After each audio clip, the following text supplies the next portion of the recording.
All right. So let me hit Facebook. Yeah, we live in both places, so you can go ahead and jump on it. So now I'm gonna have to find this joint. Oh, I see it. Wait a minute, no, I don't. Those shares. Yep, we are there, man. What up with you folks joining in? All my early adopters, all my early folks to jump in. You know how we do it. We're hanging out here on Musician Mondays. And I want you guys to go ahead, the early folks that's coming in, go ahead and hit that share button for you boys. It's going to be pretty dope tonight. We got a really dope topic, and we got a really dope guest in the form of Mr. Yaahn Hunter Jr. Yeah, it's going to be dope. We're going to get into some really good stuff tonight, so I'm really excited. So for those of you who may be joining us for the first time, just going to go ahead and kind of precursor and let you know what Musician Mondays is. It's a basically weekly show that I've started to where we're going to be hanging out with, and what's in my opinion, some of the top guys, the top musicians around, and producers, and just different people. I got some really dope guests I've been talking to over the course of the last few weeks that are really interested to get in and talk to you guys. So I think it's going to be really, really dope, like how this is going to develop out. We're going to try to stay consistent with it. So all of us who are musicians, we know the weekend, or as I call it, the week begin.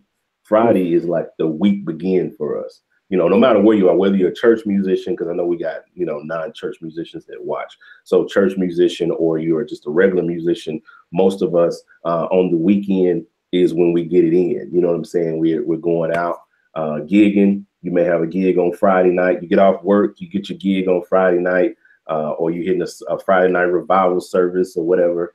Then you got rehearsals on Saturdays and maybe another gig or another service on Saturday. Then if you're a church cat, you playing 3 and 4 services on Sunday. You know how it goes. You know what I'm saying? And so when you get to Monday, it's like chill day. You know, it's just hangout day. It's when you just sit around, hang out, you know, because you done worked all weekend, you know, and you don't really feel like doing anything on Monday. So that's the whole purpose of it. We want to get in and create a vibe where we can just kind of come in and hang out and talk about some topics relevant to us musicians. And so that's what it's all about. So what you guys can do is hit that share button for me, and we'll get this thing started. I'm here with my esteemed guest, Mr. Yaahn Hunter Jr. He is a accomplished musician, producer, just an all-around just great guy, one of my bros, as I call him, man. I don't know if he knows the degree to which I respect him. I really don't think he understands that level of respect that I have for him, because he's a young African-American musician, young man doing his thing, doing music full time. It's not too many people who can say, you know, that you do your music thing full time. This guy, every time I talk to him, he's doing something. I mean, like a new track. Like I talk to him about 3 or 4 times a week. And every time I talk to him, he's working on something new, like a new track by a new artist that he just found or just found him. So this guy is killing it, man. He's killing the game silently. And he's making a lot of noise at the same time. So I do. Yeah. I do. So before we kind of dig into tonight's topic about building a social brand, I want to give you an opportunity, Yaahn, to kind of share with the people that may not have ran across you and who you are and what you do, to kind of share that what I call the story behind the glory, you know, that gets you to this place. So what's that story look like for you, man? Man, I'm just a cat from Fairfield, California. I'm Yaahn Hunter Jr. and I'm a musician. I started out on drums at about age 3, somewhere around there, and just wanted to play at my dad's church. I just wanted to be on drums. Later, that led to me playing the drums full time at my father's church. There's a story behind that in itself. But we're going to go ahead and give the condensed version. Long story short, I was the kid trying to do all the licks and chops on drums and ruin the service on numerous occasions. And single-handedly, it was me, because I was trying to do, you know, some stuff that I've never tried before at age, you know, 5, 6 years old. So my father made sure, he's the pastor of the church, still is, Pastor Yaahn Sr., Dr. Yaahn Sr., and he made sure that I was nowhere near the drums around that time frame. And so it just, you know, it crushed me. It crushed me a lot. And then I would watch other drummers come in and play, and then I would try to get on, and you know, they would just politely just pass me off to the side, pass me off to my mom. Before I know it, I was in the sky and my mom's shoulders away from the drums. And I was like, no, no, no. And so that's my story pretty much. That's my humble beginnings. And so, of course, my parents believed in, you know, my gift. That didn't seem like was the gift at the time. They started me out on a Dr. Rhythm drum set, and I would practice. And they, you know, got me drum videos like Simon Phillips and Dennis Chambers and Dave Weckl and people like that. And I'll grow up I grew up just watching them. And then we've had phenomenal drummers come play at my father's church before I was the drummer there. Thomas Pridgeon, Eric Moore, Aaron Foster, man, came through there. All those guys, they all played drums before me, and so I came up watching them.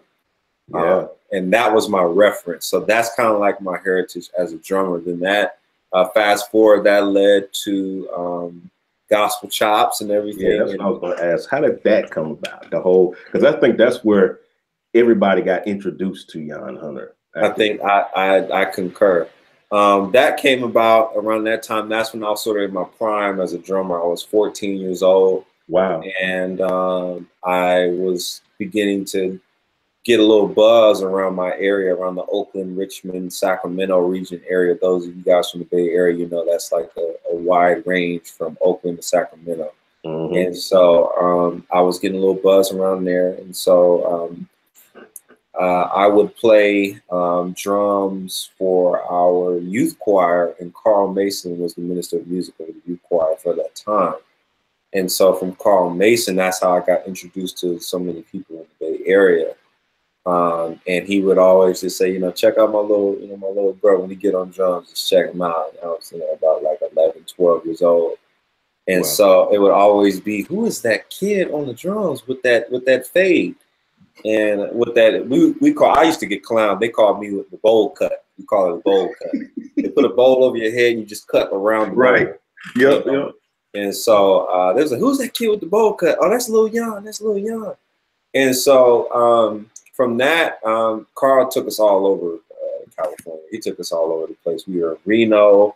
We were in East Palo Alto. We were in Oakland, Berkeley, Sacramento. And so what led to Sacramento was our youth choir had to sing for our convocation coming up, Northern First Jurisdiction, under Bishop Galbraith in Sacramento.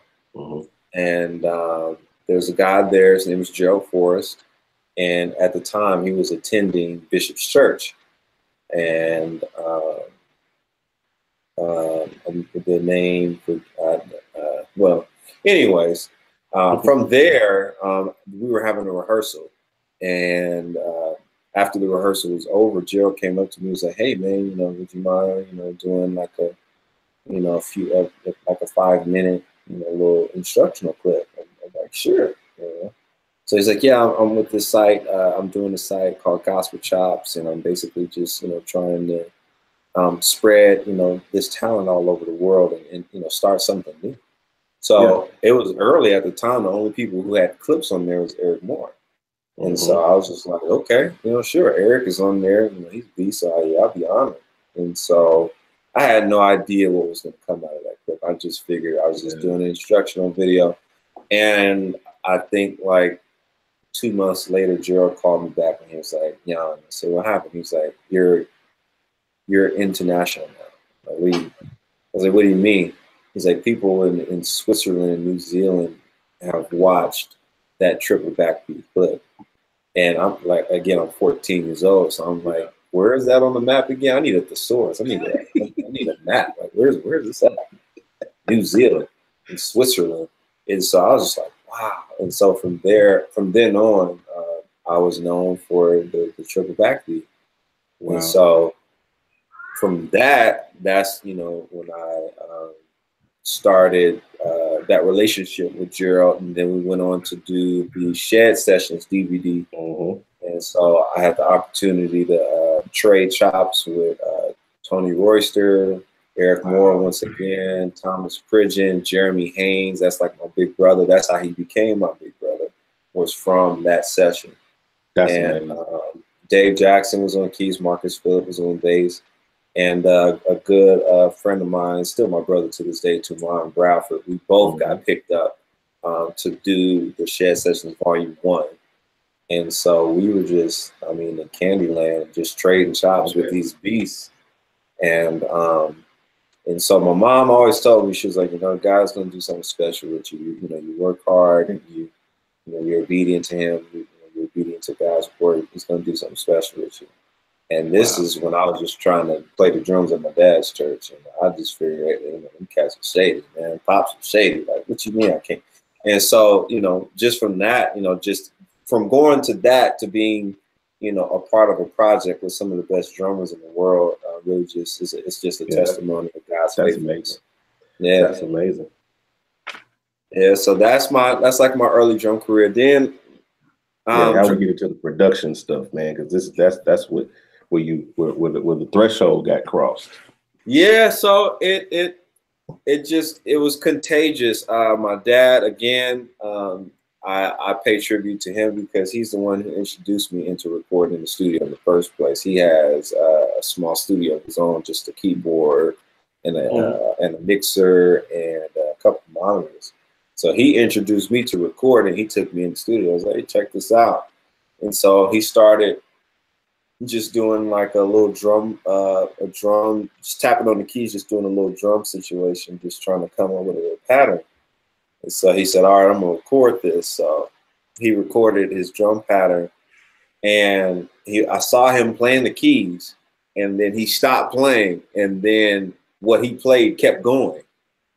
That just amazed me. I thought it was magic. I was like, what the heck? How did you do that? It's still going when you're not playing anymore. And he's like, this is recording. You record a loop, and then it just goes around, and then you can add other parts. You can add on top of that? And so he was like, yeah. So then he added a bass line, then he added some keys to it, and then he added his favorite saxophone patch. And he did all this on an Ensoniq SQ1. I couldn't believe it. I was just like, it's like, dude, man, he's a wizard. And like, literally, I thought he was a magic wizard. I was like, this is what I want to do. Like, wow. I don't know. Playing is cool, but like being able to hear yourself back and add and just keep adding and developing on ideas. And then he finally showed me the finished product. And at the time, it wasn't like Pro Tools where you just hit the space bar and just listen. Right. At the time, he would hit play, and then he had the verse on section 1, then he had the chorus on section 2. So when he was ready, he would hit a button, and then it would go to the next part of the song. And then he would just manually play me a manual song composition. And this is before Ableton. This is before all that stuff. He was doing that on his own on an Ensoniq SQ1. Wow. There was no arrangement window, no edit window. That screen was about like this small, about like that. And he did all that on this small screen. I'm just like, he's a wizard. And so I wanted to emulate what he was doing. So I got on, he showed me how to record. So I would start with the drums, and then I got stuck. I didn't know how to play keys at the time. Yeah. And so then I was like, shoot, I need something to go with this stuff. So this guy's cat named Laren, he's in LA now, but he was playing at my dad's church at the time. And my ear started to recognize chords by the time I was like 15. My ear really started to develop chords, and somehow or another I knew what chords sounded nice together, and like the songs that I would gravitate to would end up being hit songs. For example, "Long Walk" by Jill Scott, or "Golden." That was a little bit later, and then and just them simple, nice, neo soul chords.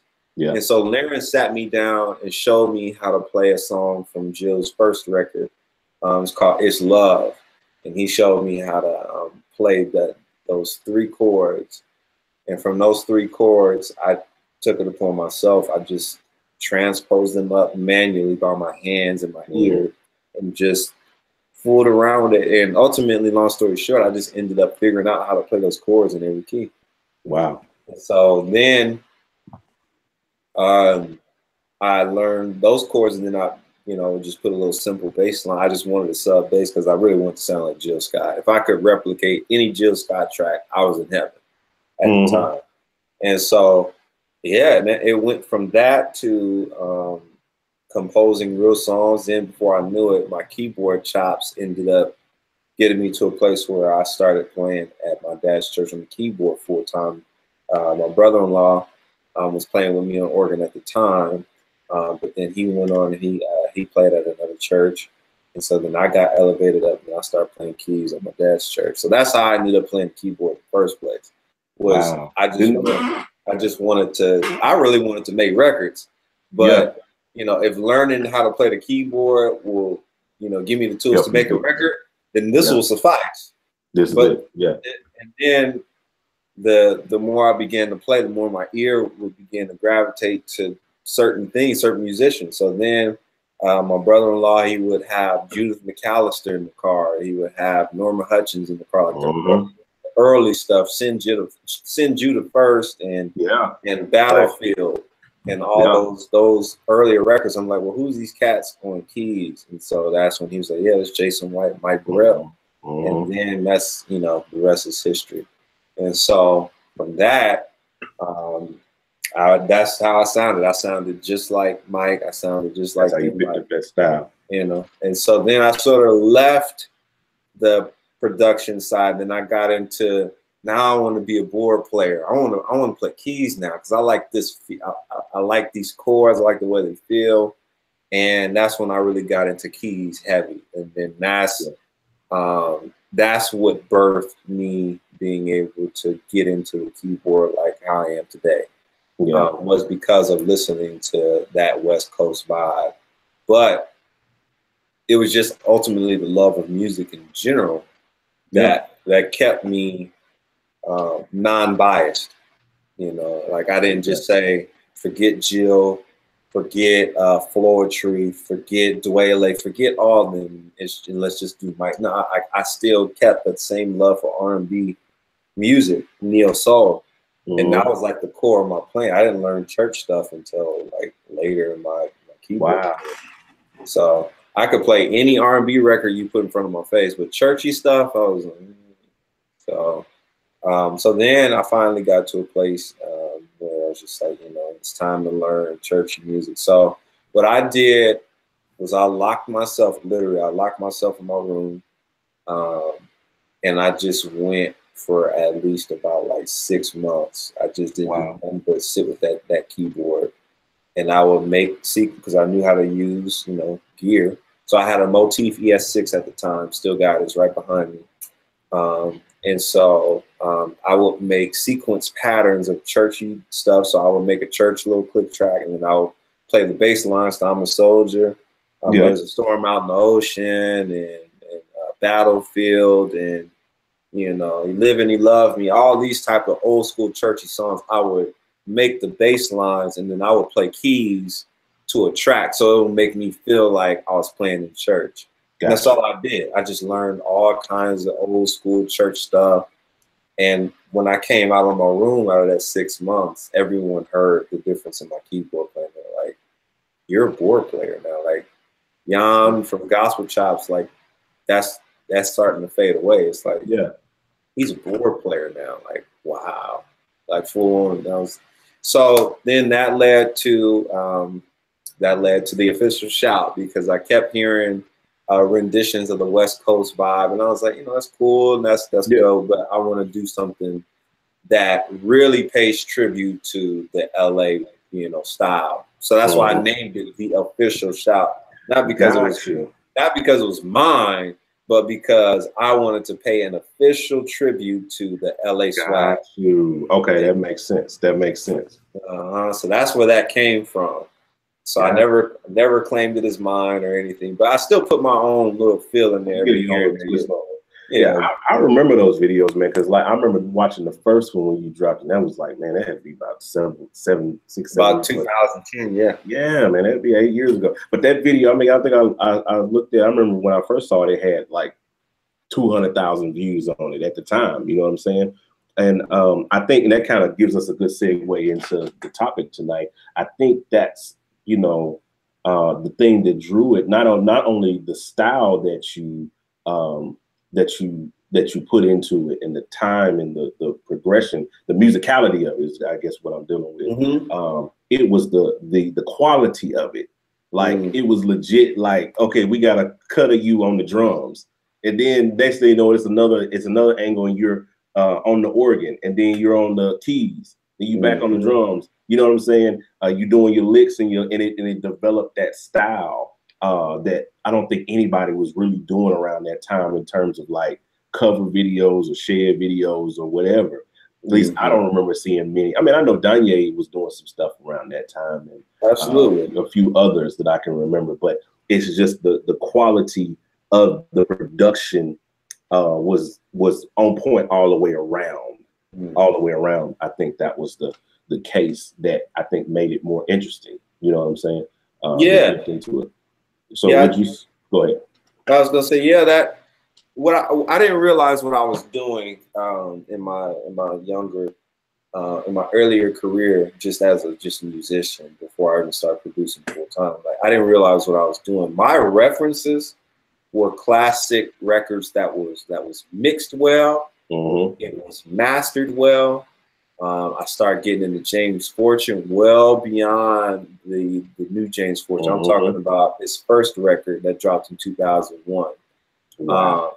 I was on him in high school, and so my references would just be these over the top arrangements, even Dorinda Clark stuff, and you know, Live in Detroit, and Twinkie, you know, Home Once Again, like these legendary records I gravitated to, and I didn't realize at the time what I was taking in. I wasn't just taking in the board playing.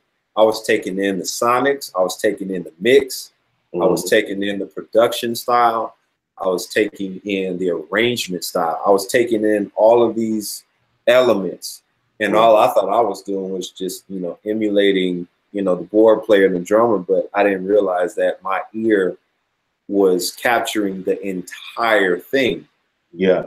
You know, and so that led into my production clarity, because I would reference these big records and these awesomely mixed by, you know, by John Yash and John Blash and all these guys that were mixing the stuff. I didn't know who they were. I didn't even know to think about who they were. Yeah. But all that information was going in subconsciously. And so that's you pair that up with production, and then the ear. I use the same ear that I learned to use the chords. I use the same ear to match that sound, or at least attempt to.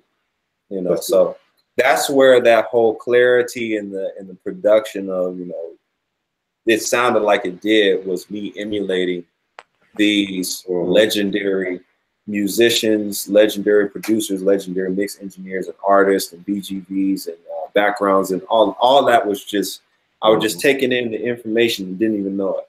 Wow.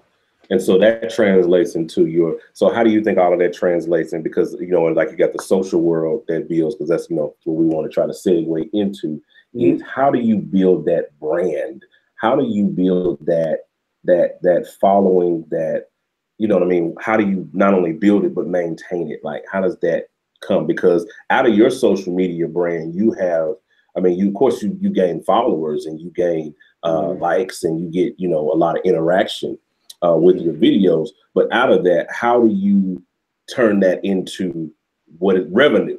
Because that's what the bottom line is. You know what I'm saying? So what does that look like in you? I mean, because you've, in my opinion, just watching how you've done things over the years has always been, that was the drawing force that made me even reach out to you about gospel multi-tracks and getting you, you know, getting you in on board with that, because I saw what you was doing on social media, and that in turn created a partnership that brought revenue into your company and what you're doing. You know what I'm saying? So how does that translate for you? Like, what is your process? What is your thought process when you get ready to post something, when you get ready to share something? What does that whole thing look like? I will say it's definitely changed over the years, but at first, it was just getting myself out there. I mean, I had no fear of what comments would come my way. I didn't have any fear. I was too innocent for fear. I was just like, we have this platform, you know, YouTube, which just exploded, and now having the technology, a laptop now, and all these things, I just used what I had to the maximum of its capability. Yeah. And you just have to, you know, before I go into the spiritual side of it, you just have to really just make it happen. You have to literally, you don't make it happen, it won't happen. Nobody's going to do it for you, because to be honest, no one deserves anything to be done for them. Nobody deserves anything to be done for you. You have to work for it. That's and good. So, you know, some may disagree, but it's like, how do you reason with someone who doesn't know you from Adam? How do they know that you deserve the potential and all these different things? So I'm saying that to say that you have to have a drive of your, you know, by yourself. You have to have a drive in you to want to get better, to want to practice, to want to do all these things. So by the time when it comes down to sharing a video, it's already well thought out. Maybe you don't have the best equipment, but the concept is above reproach. Exactly. And so you have to have a drive. That's the first thing. So you have to make it happen. So I started out using my dad's Insonic SQ1, then graduated to a Dr. Rhythm 880 drum machine. I remember that. And then that graduated to getting a CD burner where I could actually record my stuff on CD in real time. And so I had a mixer, just a Behringer mixer. And I just always had a mentality of like, I believe in myself. I love what I do. Yeah. And ultimately, by the time I was able to get a computer and then it was able to shoot video, it was just like, nah, man, like this, it's over. It's over. Like I'm going hog-head insane. Like, and then I could put all this together. The visual, I use my 2008 MacBook Pro to shoot official shot and all that stuff. And so I just used the tools that was given to me, and I just maxed out on it. I took it as far as it can go within its limits. So that's using that, yeah. That's the first thing is capitalizing on what you have. I like that. And so I like that. Then that drive subliminally translates into your videos when you post things, the way you play, you know, the way you do things, all of that drive transcends and is contagious, and people can feel that and they receive that. Then it's like, this is inspiring. I want to see more of this stuff. You know, when is the next one coming out? Exactly. That's my point. I was talking to my wife about some of this over the weekend, and I was saying, you know, you have to figure out what is that thing that makes people want to tap on, like, you know, you got IG and you got stories, and you got those little circle bubbles at the top, you know, with a person's name on it. What is it that makes you click on that or tap that as soon as you know, hit IG and you see that person's bubble up there? You know, it's something about, like, me personally, like when I see Y100 Music at the top of my stories, when I hit on IG, it's like before I'm scrolling, I'm tapping that, because you have, like, with what you do has become a brand. You know what I mean? It's branded within my brain. You know what I mean? You've made a mark in my subconscious. So whenever I see that logo, automatically I'm tapping on it because I know there's quality there. And I think that goes back to what you were just saying. I thought that was dope. How you was saying that first of all, it's using what you got, but just because you may not have the top equipment or top video equipment or top whatever, it doesn't mean that you can't do something great with what you got, because it's all about that process of how you think and how you work with the content that you have. You know, the thing that you know, it all ties into what you were talking about on the front end on learning your craft, because how you develop. Because first you had to have content within yourself to share before you could get to a point to share it. You know what I'm saying? It had to be a culmination of all of the Geo Scott records, all of the West Angeles stuff. It was a culmination of all of that coming together to develop your musical style. And then you figured out in your mind, how can I take what I got and make something great out of it that's going to get people's attention, that's in turn going to get me more work. So yeah, I think that's really dope. Dope how you mastered that concept, and that it's not half baked. I think that's one of the things that I think is interesting, because we're always so, especially as musicians and creatives, we're always so enthralled by sharing every little bit of the process. You know what I'm saying? Like every like it's like yo folks, I'm on my timeline and I'm scrolling up and I'm saying, yo folks, I just added an extra chord to this vamp, and I want y'all to hear it. You know, it was different from what it was, you know, earlier today. I added added like one extra chord, so I want y'all to listen. And so we share every piece of the process, and it's half baked. You know what I'm saying? And impressions matter. Even the first impression, the second impression, whatever the case may be, and how you present your stuff when it's first seen, when the first time I see it or first time I hear it, is going to set up a precedence with how I'm going to interact with you moving forward always. You know what I'm saying? So when they know they're getting quality content, they know it's going to be interesting musically, visually, then they're more apt to connect with you in that space. And which was leading to your album that you just dropped, which ironically is called The Process.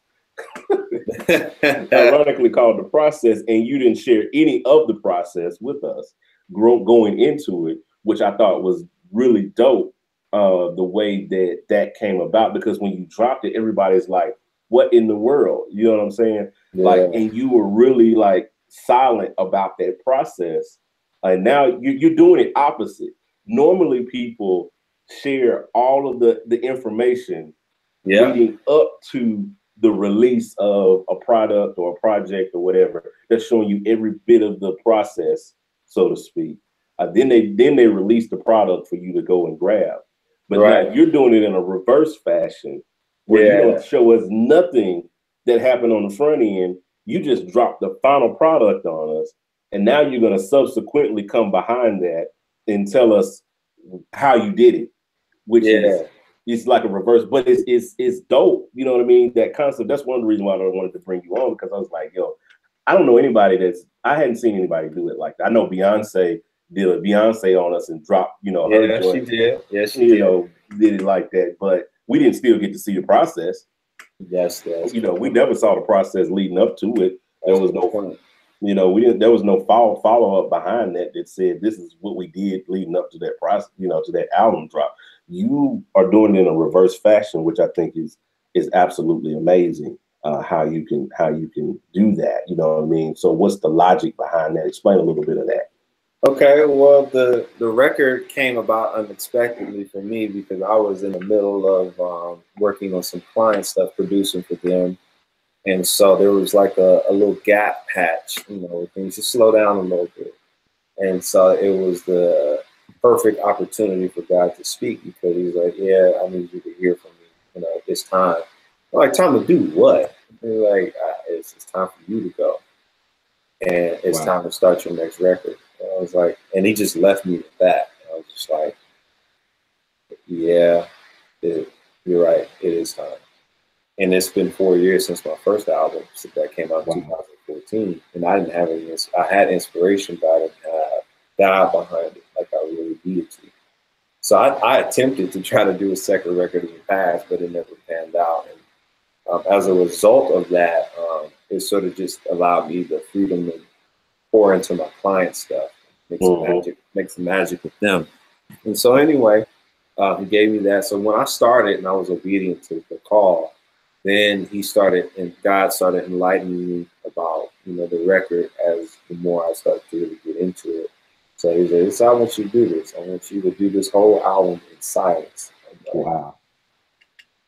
Because me, of course, being, having technology now, you can just take a quick story, check this out, it's on the way, yada, yada. And even just now, even just during this interview, I feel like God is really speaking to me even now. He's like, the same way that you elevated to get to where you were on the drums and to get on the keys and to get to, produce some videos, I want you to go back to that place again. Good. And so being literally in silence, it's like I told you, that 6 months of, silence, shut myself in the door and learned how to play church music and came out playing church music. That's exactly what he did with this record. And so he specifically gave me the instructions just as during the process, he would give me this and he'd give me a little bit more of this. So finally, he unveiled the master plan of the marketing, because I was like, God, this is career suicide, no, nothing. So he's like, no, I want you to, do this in silence, because I want you to basically take a musical fast, creative fast. And that means you have to literally sit with all of this music and it's just me and you. Wow. And to know that this came from me, this didn't come from yourself. This came from me. And so he finally gave it to me, and I want you to release this.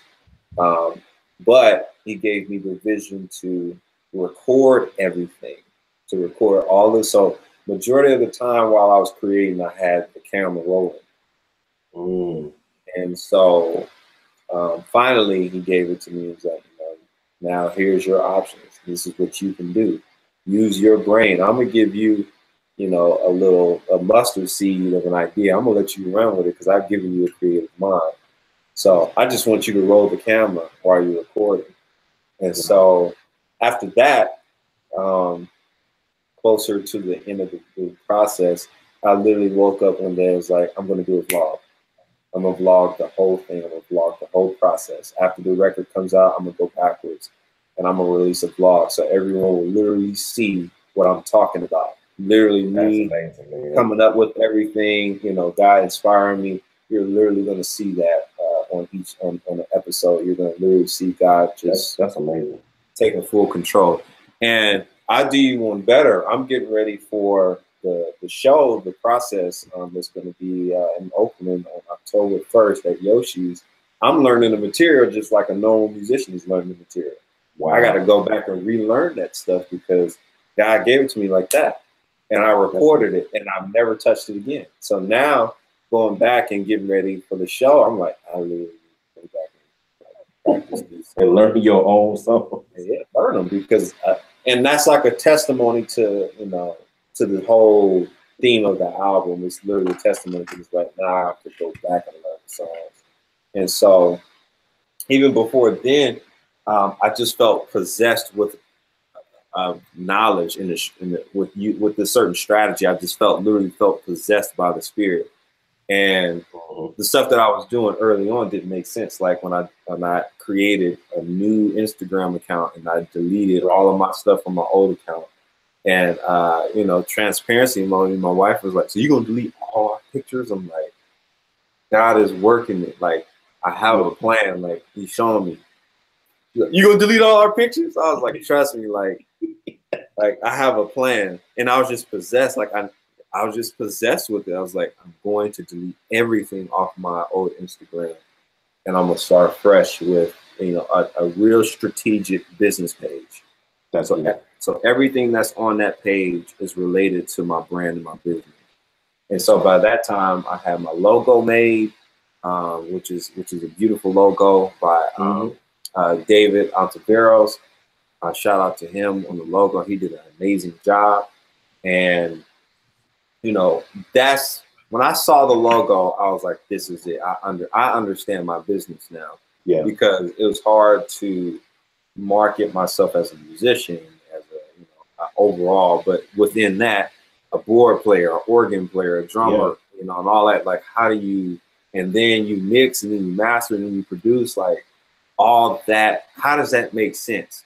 And that's the issue I felt I was having, because I produced all these records for my clients, and they're like, when did this come out?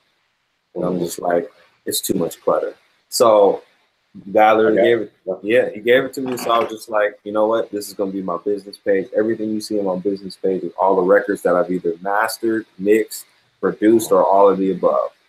That's smart though. See, and most people don't get that portion of it. We try to be everything, you know, all in one. We jumble everything all into one situation. And I recently had to do that even myself with because I started out with dynamic. Well, I don't want to go into that long backstory of what it came into, what it started as, and what it came into, because I've changed the name of my personal business like 6 times.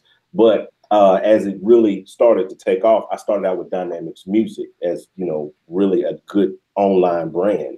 And, you know, then of course, Gospel Multitracks came apart, and then, you know, getting into creating stems and some other things that I'm working on.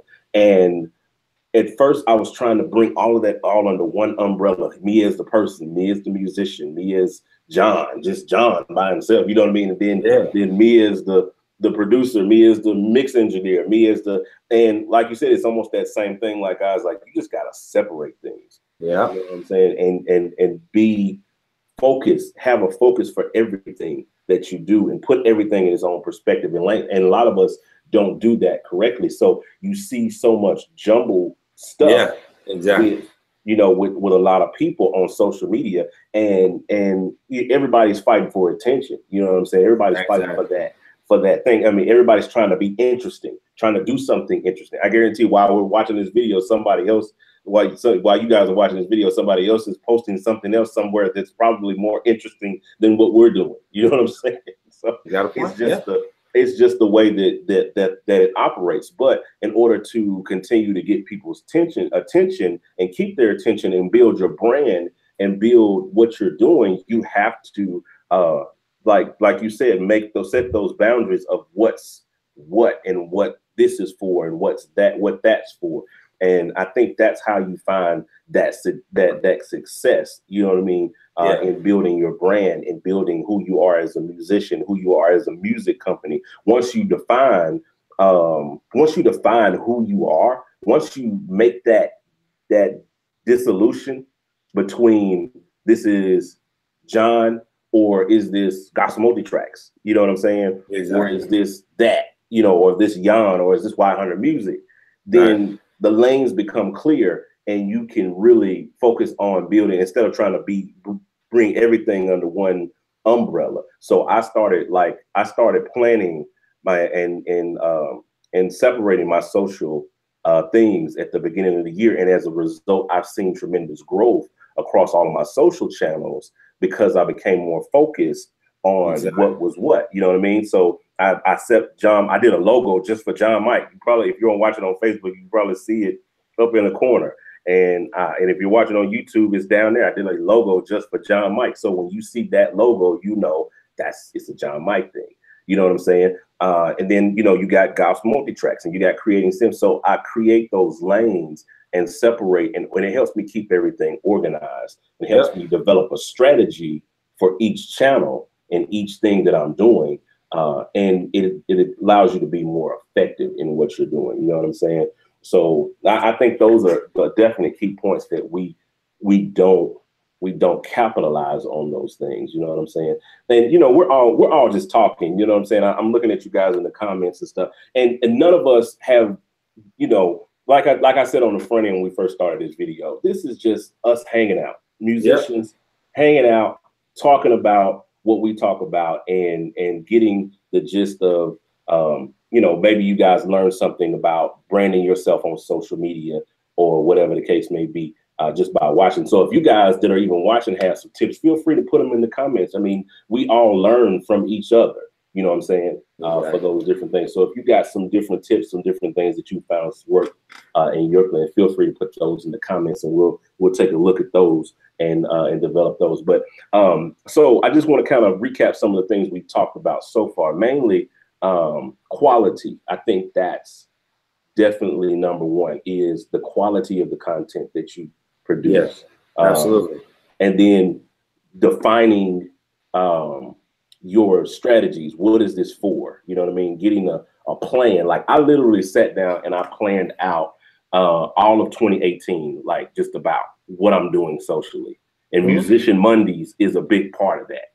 You know what I'm saying? This is why I'm doing this, because it's a part of my social strategy for this year, for my brand, as me as a musician, as a producer, or whatever the case may be. It is a social branding moniker that I'm using, is Musicians Monday. That's the whole reason why I'm doing it. It's part of my social strategy, you know, for this year, amongst other things that I'm working on to kind of keep things, you know what I'm saying, to kind of keep things building.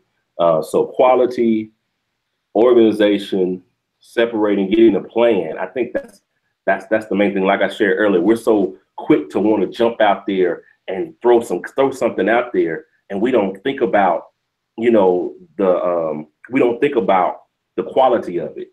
Exactly. You know what I mean? Like I recently started using my DSLR, Canon camera, and I recently started using that for all of my little short clips and things that I would show, instead of using my phone. Not that the phone wasn't, you know, good quality, or I couldn't get some good quality shots out of it, but I wanted to take it to the next level. So I said, I'm going to take this extra step, and it may take me another 15, 20 minutes to try to get this clip the way I want it to get to look.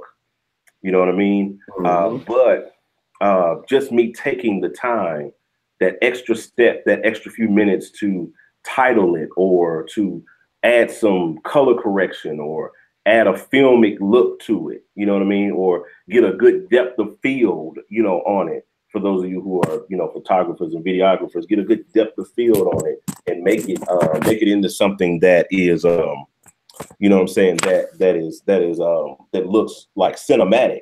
Right. You know what I'm saying? If you take those that take the time to really polish what you're putting out there, makes the world of difference, and it gets the attention, and in turn builds your brand and brings people back to what you're doing. You know what I'm saying?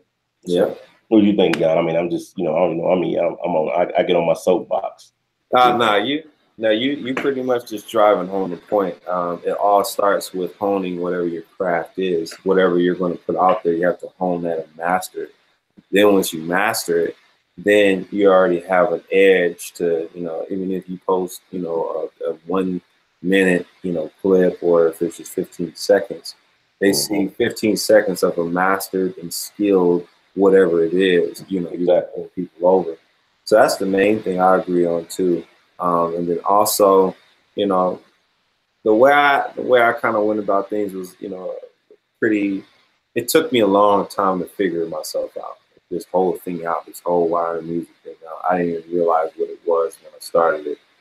But now, you know, after, you know, 7 years and, you know, about, you know, say about 6 years after school, after graduating from Berkeley College of Music in 2012, 6 years, 7 years later, I'm just now figuring out this thing, right? Where, you know, well, what do you do? I'm a music producer. I'm an engineer, and it's like that covers everything. That covers me in a nutshell. What do you do? I'm a music producer. I'm an engineer.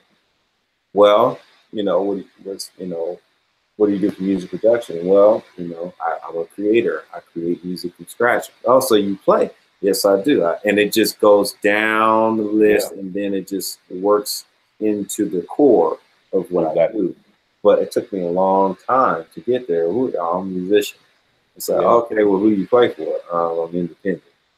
So, you know, now, you know, being a music producer engineer, I can now go down the rabbit hole of whatever I need. You know, I can draw from any place. I can hire musicians to play. I can play it myself. I can make my own beats, or I can go to another beat maker, get the track in, mix it, master it, and do the vocal section and do the vocal production at my place or somewhere else. I mean, it's literally just the umbrella just has so much weight within it. But I like what you said, how it takes time to develop that. You know what I mean? It takes time to develop into what you want. Nobody really has that social strategy or that social branding or branding altogether figured out. You know what I mean? From the jump, you know, nobody's an overnight success. There was some sort of formula that they had to figure out, some kind of equation that they had to plug in, whether it was intentional or unintentional, because sometimes unintentionally you figure it out. I guarantee when you posted the official shouts, you had no idea that it was going to get 200,000 views. You know what I mean? So the focus was on the content.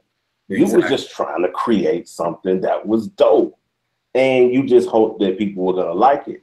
You know what I'm saying? And it was going to get some attention, and that was going to help you build the brand of what you were or what you are now. You know what I'm saying?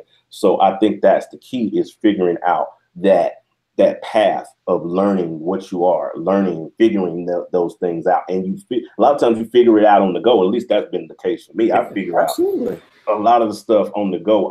Every day I'm waking up and I'm thinking about something else. And I'm like, oh, yo, I gotta push this out. I gotta figure this out.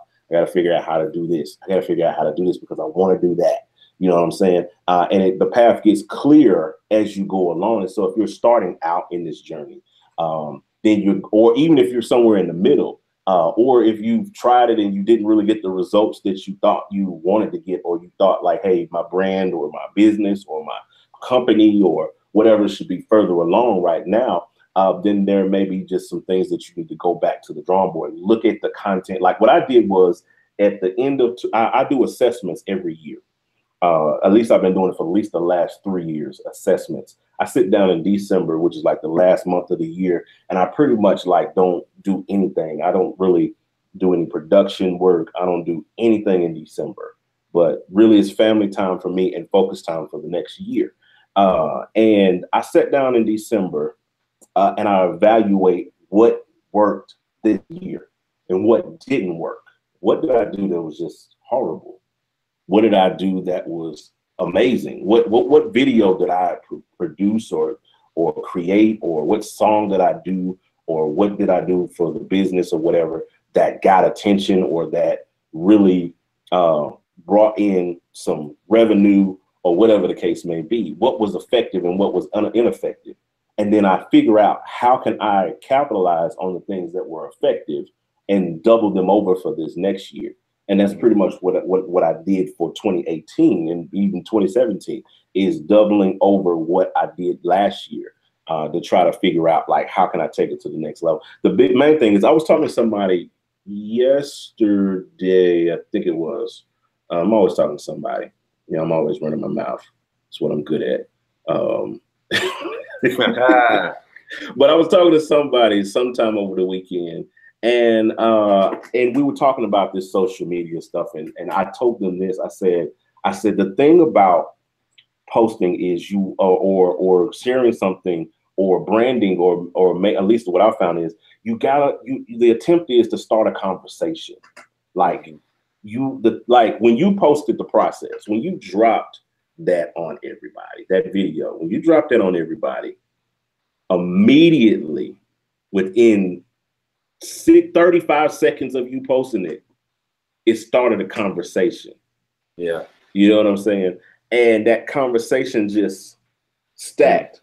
And people was like, oh my God, you know, and if you have to think about, and some of the most, the people that have the most interaction you see on social media, on Instagram, Facebook, Snapchat, they pose questions, or they post content or videos, whether it's intentionally or unintentionally, that start conversations.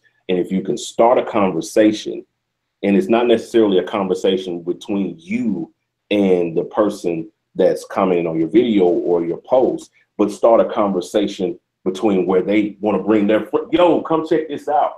When they start tagging folks, when they start sharing it, because it's starting the conversation. And I think that's the biggest point that we should all be striving to do, is generate a conversation out of everything that we post and that we share. Think about like the conversation that's to follow what the title is.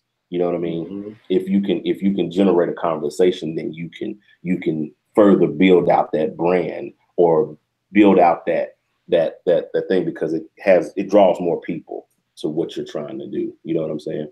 That's a good sit down statistic style, approach to that. Because I would have never thought. I'm laughing at Justin Patrick Ford. It's funny because I was actually thinking about Justin Patrick Ford when I said that about starting a conversation. Everything that he posts starts a conversation. Yeah. He post everything that he posts starts a conversation.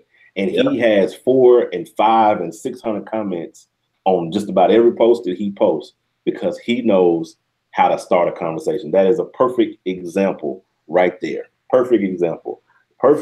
Justin Patrick Ford is the king of starting conversations. Yes, he is. I've seen his posts actually, and I just get kicks out. There's nothing but kicks out of it. So, I would say that because I know we're wrapping up and everything. Yeah.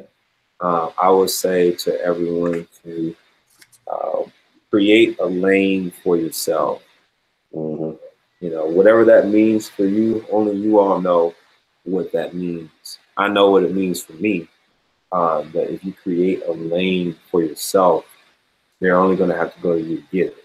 Exactly. Whatever that product is. And so if you dare to be that type of person, that means people are not going to like you, because they won't have power over your opportunities. I like that. And so if you remove the power from individuals to supply you opportunities, they're not going to like you. That's so if you're willing to, go down that type of road, and then, my hat's off to you, because it can sometimes seem like a lonely road. But in doing that, I promise you, no one will be able to put you on. Only God will be able to put you on. And he'll open up unheard of doors for you, and work will just keep coming out of nowhere. And you never heard of these people, nothing. He'll supply. I'm a testimony of that, because I got to tour over Europe and Slovakia and Bratislava. Wow. And then the people that the Chicago Blues Connection band, they just hit me up in my email. So, I didn't say, oh, well, so-and-so put me on, and, they contacted their manager and they called me. Nah, God opened up that door literally out of nowhere. Yeah. So I'm a testimony of daring to be different, create a lane for yourself. Let God be the plug and not individuals. But, I know how clicks go. I used to be in clicks, but I wasn't in them for long.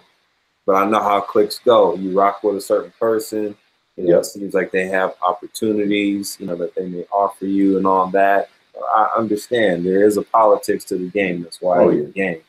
But my point is to just let God be the plug, and in the midst of that, just dare to be different. If you see everyone else doing a certain thing, then maybe do it, but do it your own way. Put your own feel on it, put your own personality into it, where you become the bargaining chip, not the supply in general, but you yourself become literally the bargaining chip, where they go to you for exactly what that is. So yeah, that's what I would leave everybody with, as far as establishing your social media brand. And I'll close with saying that will bring you more business than kissing up to people. It'll bring you a lot more money. Yeah.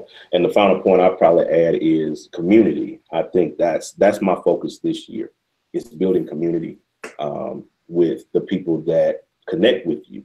Whether you have 7 million followers or 7,000 or 700, or if it's 7, you know what I'm saying? those people that are connected to you are they look up to you. They value your opinion. They value what you bring to the table, your creative ability, your creative knowledge, your wisdom. It may not be a bunch of people on social media.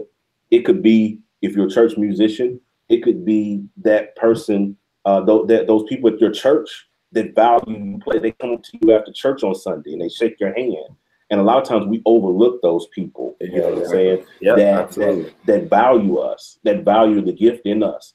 And they come up to us and they say, you pushing them off like, yeah, you know, whatever, that's brother so-and-so. He come up here every Sunday, shaking my hand. Here he come. Hey, how's it going? Yeah, you know, but they value your gift and they value who you are. It could be, if you're not a church musician, maybe you're a guy that, or a gal that plays their guitar at the bar or whatever, you know, whatever situation, you know, where you gig on the weekends or whatever. And those people that come up and tell you that they enjoyed you tonight, you know, those are people that you have to learn how to give honor. My current pastor has a saying where he says, we honor up, we honor down, and we honor all around. So you have to honor those people that are around you, that are your and people that are following you in order to continue to grow. I had a situation this weekend. I was at the International Musician Summit. Great conference. If you ever get a chance to go, head out there. They do it once a year in May. It's just dope. Everybody was there. But I saw some musician. I cannot remember who it was. But I was going to run up to try to, you know, get their attention. I wanted to talk to this person. I cannot remember who it was, and you'll see why I couldn't remember who it was in a second. But as I was moving to go talk to this person, another guy grabs me and says, "Yo, you John Mike?" And I was like, "Yeah, you know." And you know how when you're trying to get somewhere and somebody's kind of pulling on you, and you like, "Yeah, you know, you know," you kind of like in that situation. And he starts asking all of these questions about my YouTube channel and different YouTube videos that I've recorded, and asking me different questions about Logic and Pro Tools, and he just started asking me all these questions, and I'm really trying to get away to go talk to somebody else that, you know, probably didn't even really know me like that, or really even cared to know me like that. And I had this person though that was trying to give me some honor, or trying to get some, you know, trying to dialogue with me. So I immediately, like in my head, I heard in my spirit, just, "Usa, bring it down." So I immediately snapped out of it. And then I sat there with that young man and talked to him for about 20 minutes, it had to be, and answered all of his questions. Because I started to realize and remember, like, yo, you don't know how you're affecting people. And how and it's your brand. It's your brand, and it's your brand whether it's on social media or off social media. You know what I mean? It's still your brand. It's the full package. You are your brand. If you run the type of companies or type of music companies that we do, you are the brand.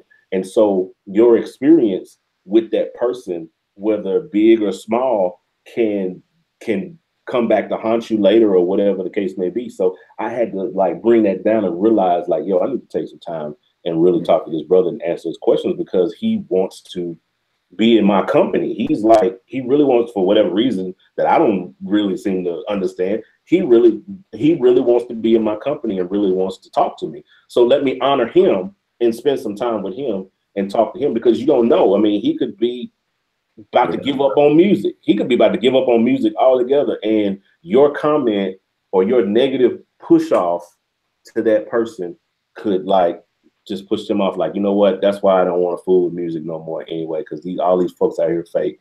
And John Mike fake too. I knew it was too cool. You know, I saw him on Facebook. He was doing his thing, but then I saw him in public, and he fake just like all these other folks. You know what I mean? And you destroy your brand credibility in a moment based on how you deal with people. But that's what I'll leave with you folks. I hope this was something that really blessed you and helped you. We're going to try to keep this consistent. I want to try to consistently bring on different musicians, and not just big name people, not people like Yaahn Hunter, not just superstars like Yaahn. You know what I mean? I'm not just going to be bringing on superstars. I'm going to bring on some regular Joe Smo guys like myself. I'm serious. I may be inboxing some of you soon and said, yo, you want to be on Musician Monday with me? I mean, I want to get to know some real people, you know what I mean? Just real people. I want to do this for some real people and bring on some, because everybody's got a story. Everybody's got a page that they can add to the book. You know what I'm saying? Yes, sir. Everybody's got a period or a semicolon that they can put on my sentence. So I wanna spend some time with you guys. That's what Musician Monday is about. It's just us hanging out. It's informal. It's super unserious. Mm-hmm. You know, we just pick a topic and we sit down and we just chat about it. And that's what it's going to be. That's what we're going to do, is just keep it rolling like this and just have fun and enjoy meeting people and getting introduced to things that we might not have thought of on the front end. So what I want you to do, Yaahn, as we close out, is give your social connections and stuff for those who may not know how to connect with you. You know, give them their information and tell them about the album, where they can get that and all that stuff like that. Okay, all social media is Y Hunter Music. That's the letter Y from my first name, Yaahn. Hunter, my last name, in music, spelled the normal way, MUSIC. That's on all social media. And then if you want to, get more information about little old me, you can follow me at Yaahn Hunter Jr. on Instagram. So, and then my album is available on, it's called The Process, and it's available on iTunes, pretty much all digital outlets and everything like that. So specifically iTunes, Spotify, Google Play, and Amazon MP3, and we'll see what happens from there. Awesome. All right, guys, y'all have a good one. We appreciate you as always. Do me a favor, hit the share button on your way out so you can share some knowledge and some information, because sharing is caring, as they used to tell us in grade school. So we'll see you guys on the next joint. I'm out. Holla at your boy.